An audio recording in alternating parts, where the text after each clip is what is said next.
بسم اللہ الرحمن الرحیم۔ آج میں آپ کو شہزادہ علی اصغر کی شہادت کا دردناک واقعہ سنانے جا رہا ہوں کہ کس طرح ظالم یزیدیوں نے 3 دن کے پیاس سے علی اصغر کو شہید کیا، وہ بھی امام علیہ السلام کی باہوں میں۔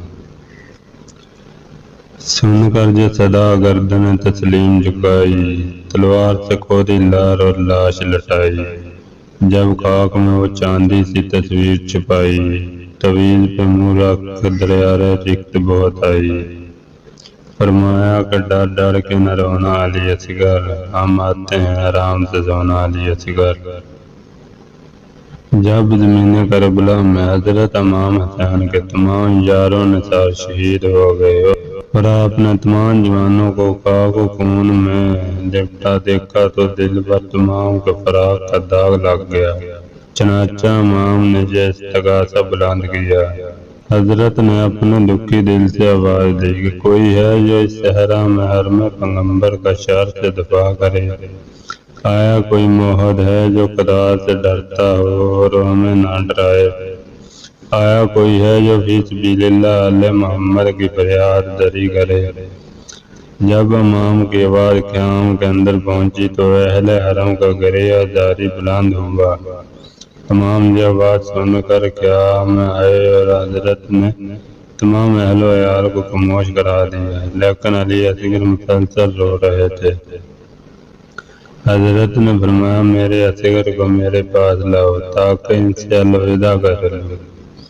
جناب علی اصغر حضرت کے ہاتھوں پر آئے۔ امام نے دیکھا کہ پیاس سے نڈال ہیں تو آپ کے آنسو جاری ہو گئے، جس سے تمام مستورات رونے لگے اور عرض کرنے لگے، اے مولا 2 دن ہو گئے، پانی اور غذا نہ ہونے کی وجہ سے اصغر کی ماں کے سینے میں دور خشک ہو گیا ہے اور یہ بچہ پیاسا اور بھوکا ہے۔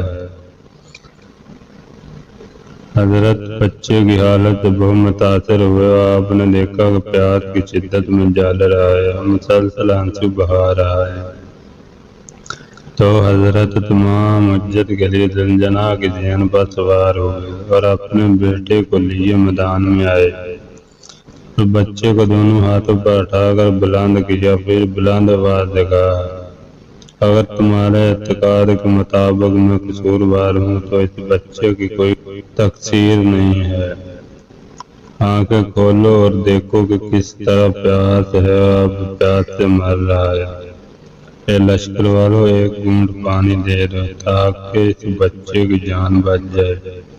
اگر مجھے پانی نہیں دیتے تو آؤ یہ بچہ لے جاؤ، اسے خود پانی پلا دو اور پھر مجھے واپس کر دو تاکہ میں اس کی ماں کے حوالے کر دوں۔ ملائم نے جواب دیا، اذان میر کے بغیر ایک گھونٹ پانی آپ کو اور آپ کی اولاد ذریت کو نہیں دیں گے۔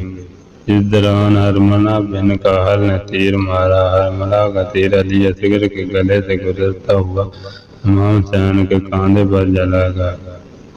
امام نے اصغر کے گلے سے خون چلو میں لیا اور آسمان کی طرف پھینکا، پھر بچے کو نیچے لائے اور ماں کو دیا اور فرمایا، اپنے بچے کو لو، اس کے دادا نے کوثر پلا دیا ہے۔ روایات میں ہے کہ جب علی اصغر کا خون آسمان کی طرف پھینکا گیا تو وہ کبھی زمین پر واپس نہیں آیا۔ اگر آپ کو ہماری یہ ویڈیو اچھی لگے تو چینل کو سبسکرائب اور ویڈیو کو لائک ضرور کر دیا کریں۔ السلام علیکم۔